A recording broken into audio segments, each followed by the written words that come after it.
النبي صل على محمد صل على محمد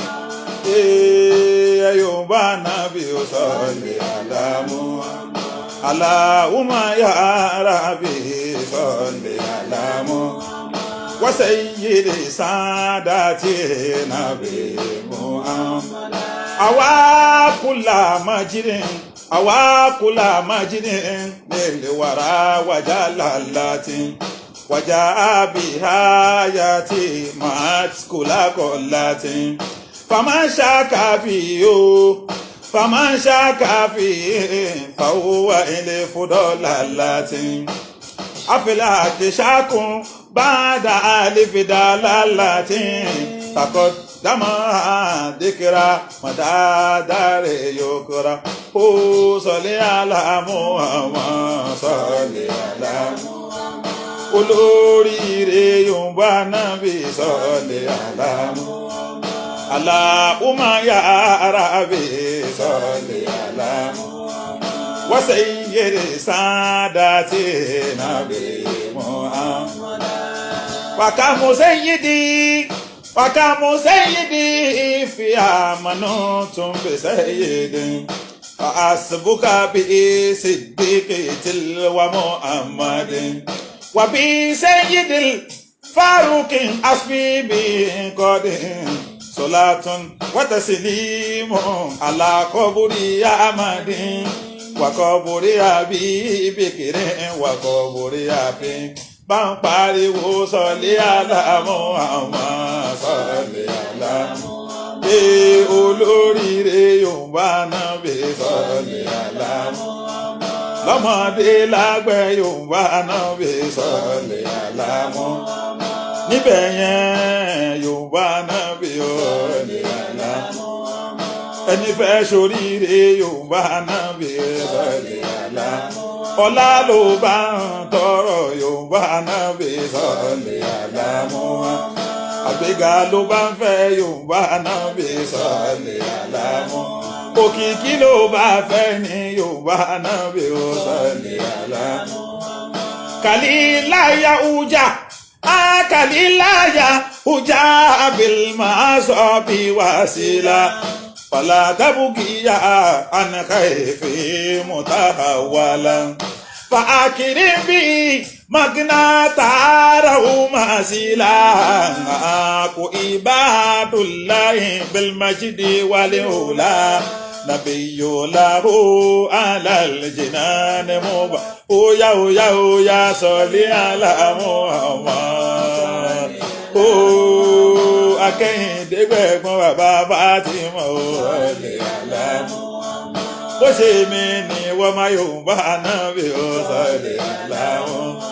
yá Sayyidal Wujudi àlámọ́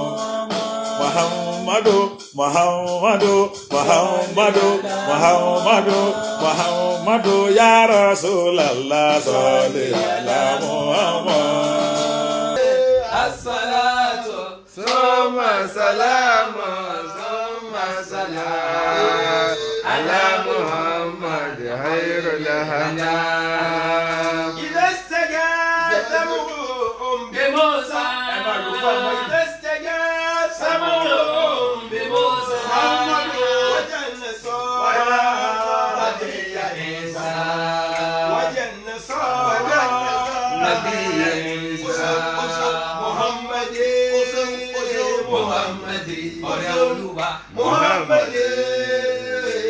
Muhammadi ike Olúwa Muhammadi sebotale adisa ya sayyidi ya rasul rabbi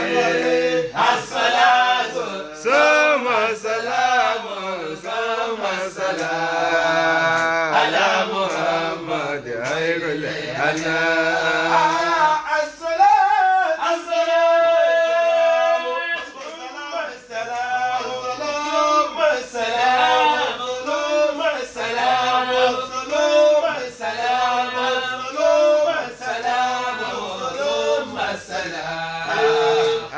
Muhammad khairul anam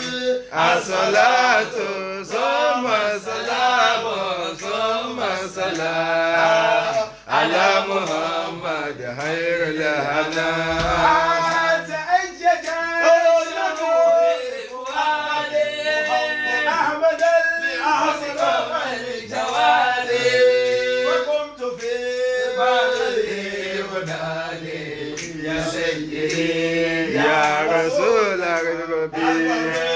الصلاة ثم سلام ثم سلام على محمد خير الهنا أقول يا أيها رسول أقول يا أيها رسول يا كاشف الكرب يا وسول إلى مرامي إلى مرامي إلى مرامي متى الوصول يا سيدي يا رسول ربي الصلاة ثم سلام ثم سلام على محمد خير الهنا محمد صادق الوداد محمد صادق الوداد أنت الذي لم يزل بيدي أيادي يا سيدي يا رسول ربي الصلاة ثم سلام ثم سلام على محمد خير الهنا عليك كافر يصلي عليك كافر فإنه ظالم وفاجر ولن يرى ألن يرى ألن يرى ألن يرى ولن يرى إنك البشائر يا سيدي يا رسول ربي الصلاة ثم سلام ثم سلام على محمد خير الهنا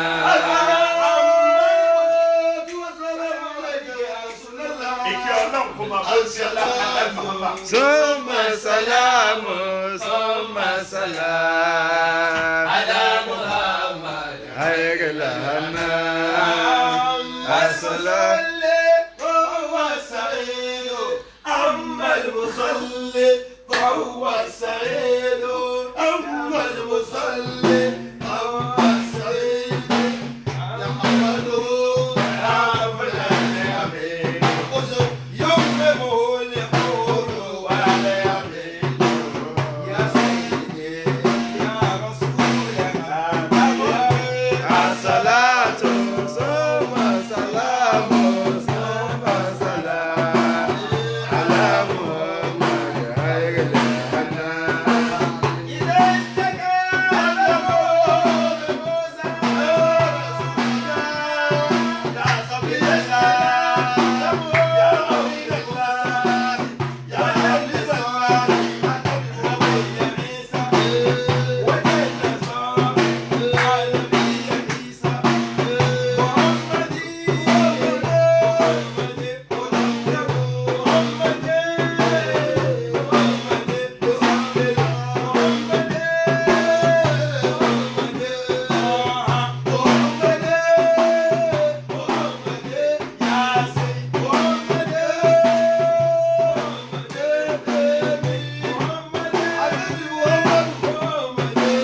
وترحمني بها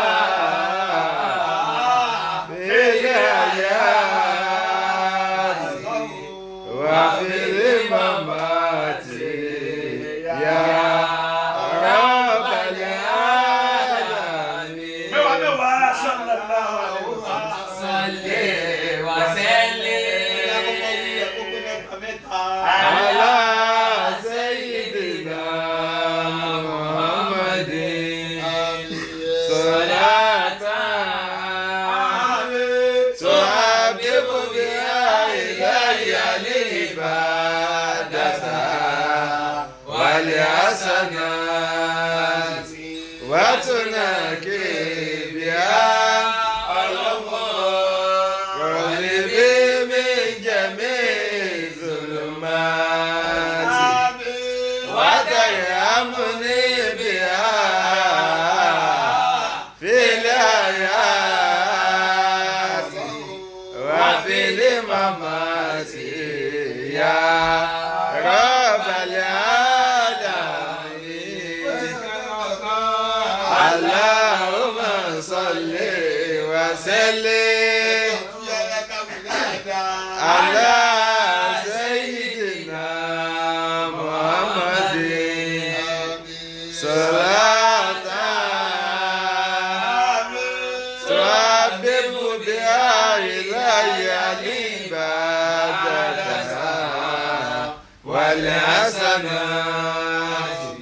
وتنكي بها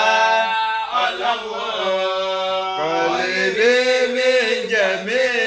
الظلمات وترحمني بها في الحياة وفي الممات يا رب العالمين. صلى الله عليه وسلم صلى الله عليه وسلم صلى الله عليه وسلم صلى الله عليه وسلم صلى الله عليه وسلم صلى الله عليه وسلم صلى الله عليه وسلم صلى الله عليه وسلم صلى الله عليه وسلم صلى الله عليه وسلم. وسلام على المرسلين والحمد لله رب العالمين. صلى الله عليه وسلم. الحمد لله. أقول ما شاء الله. الحمد لله. ما شاء الله. أقول بارك الله فيك. بارك الله فيك. ما شاء الله. بارك الله فيك. الله عليه وسلم. وضعيبتي ومشيه في تقلع بلى إن آسي أرض طاع محمد فدعك حقيق ذاك الزلع وقرقد وداود أذاه قباه وبين داه وذاك مراد منهمين محمد وذلك بدرعا وغداك غندق به فرصار كان قبل يعادل به عذاب الجيش أرم الرحم بعد ما تيا كان جعل أنسى يلا وينجد وقد جاء نزر الآي وفاته وانتهى تجا قبري وتيانا استجاءها أعمد وأسراق النور العلمي والرصد والتقى على إنتهن قدين رسولي فتسعد